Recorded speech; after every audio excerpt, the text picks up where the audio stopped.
Saludos. En esta ocasión les voy a hablar sobre un hombre que murió de frío en un refugio hace 60 años y se convirtió en leyenda. Víctima del temible viento blanco, fue encontrado muerto en el refugio El Retamo de Pircas Negras en la cordillera de los Andes. Su esqueleto año tras año es tapado con piedras y año tras año amanece destapado. Figura de culto. Los viajeros le dejan monedas y encendederos como ofrenda. El hombre murió de frío en la soledad de un refugio de montaña y se convirtió en leyenda. La construcción podía soportar vientos helados que superan los 100 km por hora y temperatura muy por debajo de cero.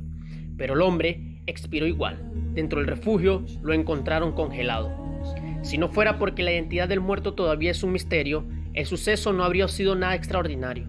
Teniendo en cuenta la crudeza de los inviernos en Laguna Brava, la Reserva Natural Riojana, ubicada a 4.300 metros de altura en la cordillera de los Andes. Su último suspiro lo dio dentro de este refugio de piedra con forma de hornero llamado del Retamo, ubicado a la mitad del cruce de Pircas Negras, el paso que durante 200 años transitaron los arrieros para llevar ganado en pie desde el pueblo riojano de Vichina hacia la ciudad de Atacameña de Copiapó, a unos 380 kilómetros de distancia en el norte de Chile. El mismo paso por donde se proyecta el corredor bioceánico que va a cambiar por siempre la economía agroexportadora sudamericana mediante un Panamá seco, con conexión directa a los mercados asiáticos. Nadie supo nunca quién fue en vida lo que hoy es un esqueleto sin nombre y blanco de toda blancura. Si era argentino o chileno, ni si era arriero, chasqui o un pandanciero refugiado de la ley, aun cuando su apodo es de lo más conocido en la región, el Destapadito, cuando otros arrieros lo encontraron tieso a finales de 1950, no portaba documentos que pudieran identificarlo, y nadie había reclamado por él. Tampoco tenía dinero y ni siquiera contaba con un fósforo para encender un fuego, lo que podría haber sellado su muerte. Su sepulcro se levantó a un costado del refugio. Como es tradición en la cordillera, desde los incas a las campañas sanmartinianas, sin enterrarlo, tapado con las rocas del lugar, las cuales forman un montículo que se desconoce como pirca, o mejor dicho, que se conoce como pirca. Las pircas son montañas de piedras en forma de pirámide que empleaban los incas para marcar territorio y delimitar sitios rituales. De ahí que este paso cordillerano se llama Pircas Negras y que al finado le digan el hombre pircado.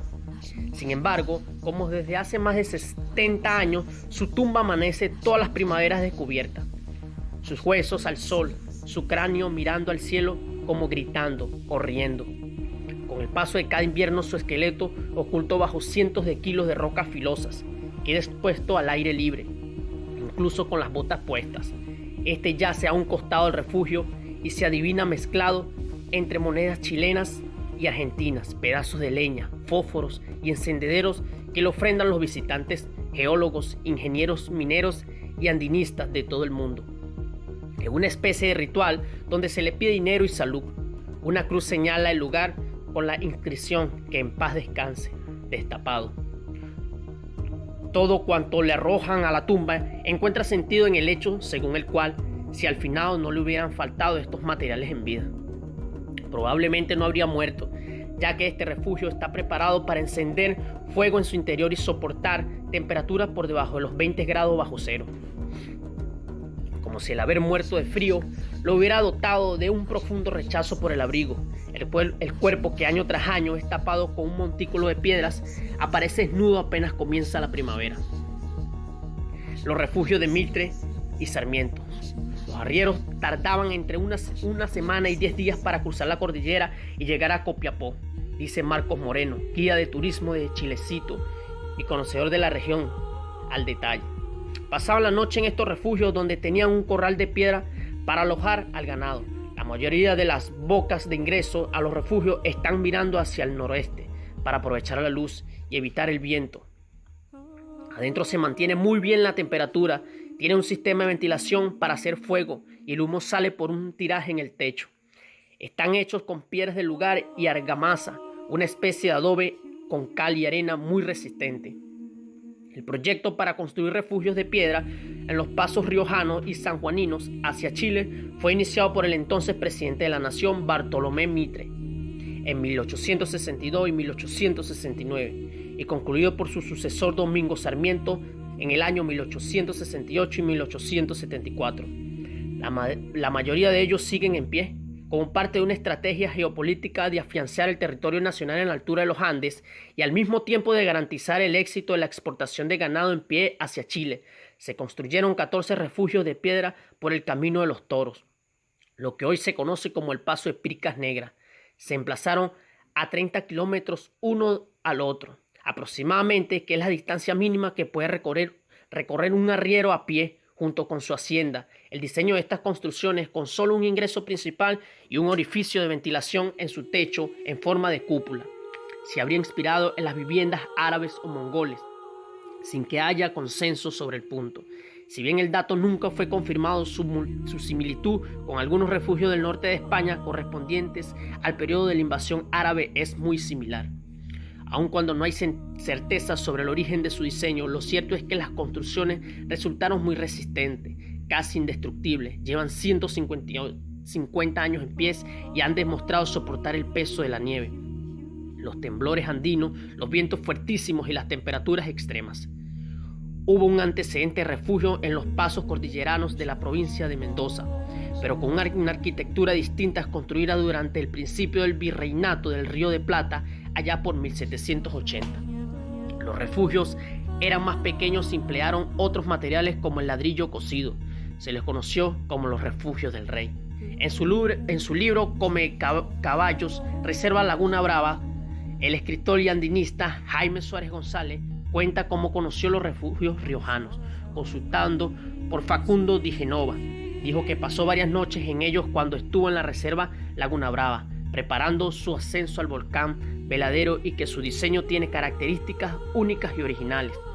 No coincide con otros refugios como las Casuchas del Rey en Mendoza, utilizada por los correos desde Santiago a Mendoza, y reconoció que si bien los refugios riojanos son muy sólidos, no tienen mantenimiento y habría que protegerlos. Y pudo conocer la verdadera historia del destapado. Le preguntó Di Genova. Creo que nadie sabe a ciencia cierta la historia del destapado. El autor Facundo Di Genova, dentro del refugio El Retamo en Pircas Negras, cordillera de los Andes, a más de 400 metros del Libertador del corredor bioceánico. Esta ruta riojana que atraviesa la imponente reserva Laguna Brava, que pasó a pocos metros del refugio donde yace el destapado y que llega a Chile vía la tercera región de Atacama, hoy vuelve a estar en el ojo de la historia de los estrategas políticos y de los inversores.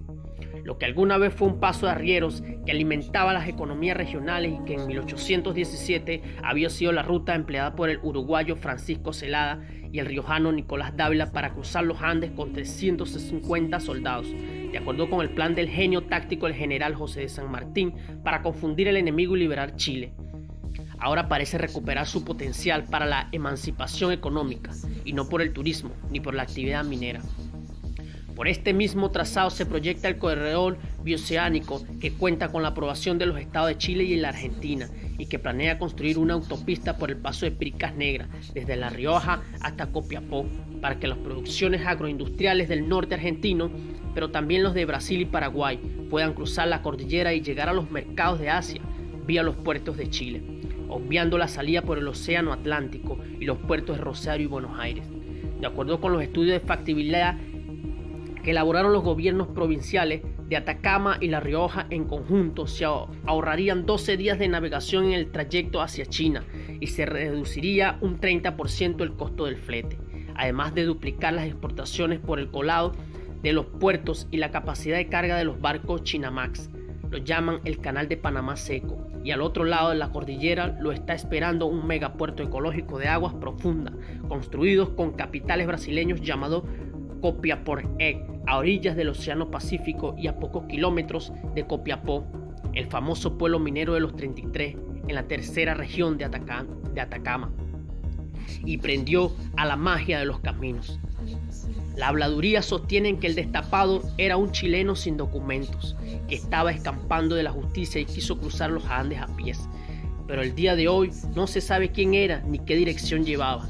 Si se sabe que murió congelado y que lo encontraron dentro del refugio, lo sacaron y lo enterraron como se entierran a los muertos acá, con un picado, refuerza Marcos Moreno, pero le quita magia al misterio, Como en la zona corre mucho el viento, el esqueleto se destapa solo.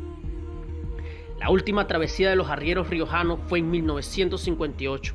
La aparición de los frigoríficos a principios del siglo y el transporte a motor tornaron improductivo el viaje oficio de llevar ganado en pie. Los memoriosos recuerdan que fueron 15 los arrieros que caminaron esa ruta por última vez y que llevaron hasta Copiapó unas 300 vacas que habían sido previamente herradas como era costumbre. En el refugio de Pircas Negras es necesario encender un fuego para calentarse y soportar temperaturas inferiores a 20 grados centígrados. La luz que se ven en la foto corresponde al tiraje ubicado en el techo para que salga el humo. Uno de esos arrieros era un jovencito que recién se iniciaba en el oficio y acompañaba a uno de sus hermanos. Se llamaba Crilourriche y está considerado el último de los arrieros riojanos. Si hubo alguien que podía conocer al detalle historia del destapado, ese era don Urriche, oriundo del pueblo de Hague. Cuando se terminó la actividad del ganado, se ganó la vida como vaquiano y guía experto, y más tarde, a finales de los años 70, se convirtió en el primer guardafauna de la Reserva Provincial Laguna Brava, oficialmente creada en 1980. No hay minero, guía de turismo o andinista entrado en años que no recuerde los consejos del viejo Urriche. Solíamos llevar vacas y cabras a Copiapó y entre ir y volver tardamos como 20, 25 o 30 días. Se hacía de enero a marzo por el clima. Hacíamos hasta 2 o 3 arreos por temporada. Había que parar unos 2 días entre refugio y refugio para que descansasen los animales. Cuenta el mismo Urriche en el documental El arriero de Hague, un corto de Carlos Nieto que grabó en 2015, poco antes de que el último de los arrieros muriera. Su testimonio no tiene desperdicio y, entre otras cosas, brinda recetas para hacer un fuego en la montaña o remediar el mal de altura, consejos que le habrían venido muy bien al destapado. La única leña que se encuentra en la montaña es el cuerno. Es una planta redonda. Cuando está seca, se seca y es la leña, lo único que hay. Y con la bosta del ganado o la vicuña se hace un té que cura el mal de altura. Para los señores que se sienten mal. Sobre el destapado, Urriche concluyó: no se sabe si fue chileno o argentino. Desde que yo empecé como arriero de muy chico, el destapado ya estaba allí.